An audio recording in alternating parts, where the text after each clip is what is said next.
Bonjour tout le monde, j'espère que vous allez bien. Aujourd'hui, j'ai eu envie de vous parler de la critique. La critique positive ainsi que la critique négative.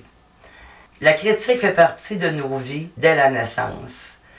Plusieurs l'ont vécu de façon négative tout au long de leur enfance, tout au long de leur adolescence.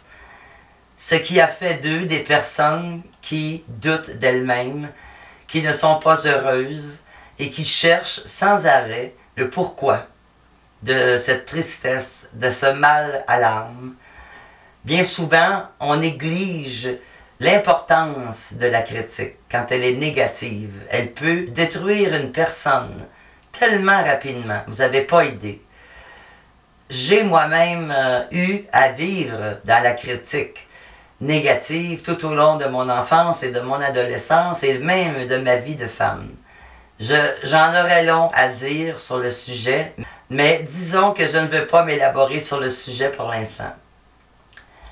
Une critique peut être positive quand elle est dite avec diplomatie. Sur YouTube, on en reçoit beaucoup des critiques, mais pas des bonnes bien souvent, hein? Ce sont des mauvaises critiques. Ça, il y en a plusieurs qui sont experts dans cette matière pour critiquer ce que l'on dit, ce que l'on fait, ce que l'on met en vidéo, notre genre de style, notre musique même, notre voix et même notre apparence. Des critiques méchantes qui ruinent, qui brisent, qui blessent profondément les gens qui en sont les victimes. Je pense pas que personne ne peut dire que la mauvaise critique lui est indifférente. Ça nous touche tous. On veut tous plaire, on veut tous être aimés, on veut tous être respectés, mais surtout admirés. C'est tellement important. Admirer une personne dans ce qu'elle fait, lui dire, lui témoigner notre admiration. Ça peut changer une vie. Ça peut ouvrir des horizons extrêmes à cette personne qui ne suspectait même pas qu'elle avait ces qualités dont on lui fera part. Souvent, ces personnes-là vont renaître parce qu'une critique négative, comme je le disais au début, ça n'apporte rien de bon. Rien de bon, puis pourtant, Dieu sait comment on critique ceux qu'on aime. Plus que n'importe qui d'autre d'ailleurs. Hein?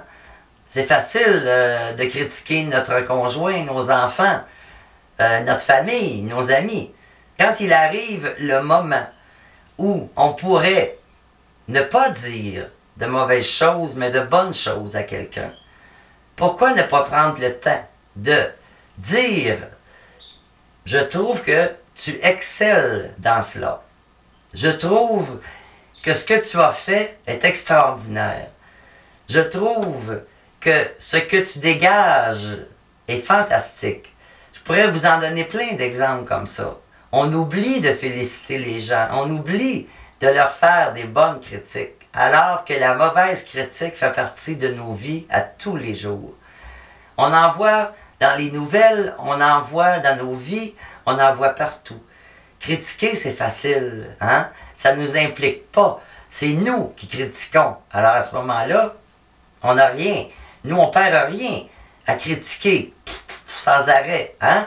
Des petites langues sales là, qui se promènent partout, puis qui font du mal sans arrêt.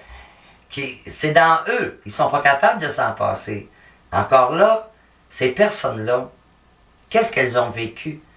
Ont-elles été critiquées dans leur enfance? Ont-elles subi les critiques négatives pour en arriver à faire de même envers les autres et ne pas savoir comment bâtir une bonne critique? Je pense que c'est essentiel dans nos vies de réfléchir à ça parce que il n'y a rien de pire que la violence verbale. Je pense, moi, que c'est plus encore difficile de vivre la violence verbale que la violence physique.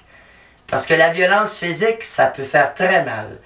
On finit par l'oublier. On recommence même souvent à espérer qu'on ne le revivra plus. Il y a bien des femmes battus qui reviennent et qui reviennent avec leur conjoint. Mais là, je m'éloigne un peu, mais c'est pour vous dire comment ces femmes-là subissent jour après jour des critiques négatives. on les détruit, on les rend comme si elles n'avaient plus d'âme, comme si elles ne pouvaient même plus être elles-mêmes. Elles n'ont plus d'identité, elles perdent tout. Alors, c'est très important de faire de bonnes critiques positives pour rendre l'autre meilleur. C'est ça le but dans le fond. Et puis, pourquoi qu'on oublie de faire de bonnes critiques à ceux qu'on aime? Pourquoi? Parce que dans le fond, si on le fait, on leur donne un moment de bonheur extrême. Ça fait tellement du bien de se faire dire des belles choses. Tout le monde en a besoin. Alors, je vous laisse réfléchir là-dessus, puis j'attends votre opinion. Je vous remercie encore une fois de m'avoir écouté. À la prochaine. Au revoir.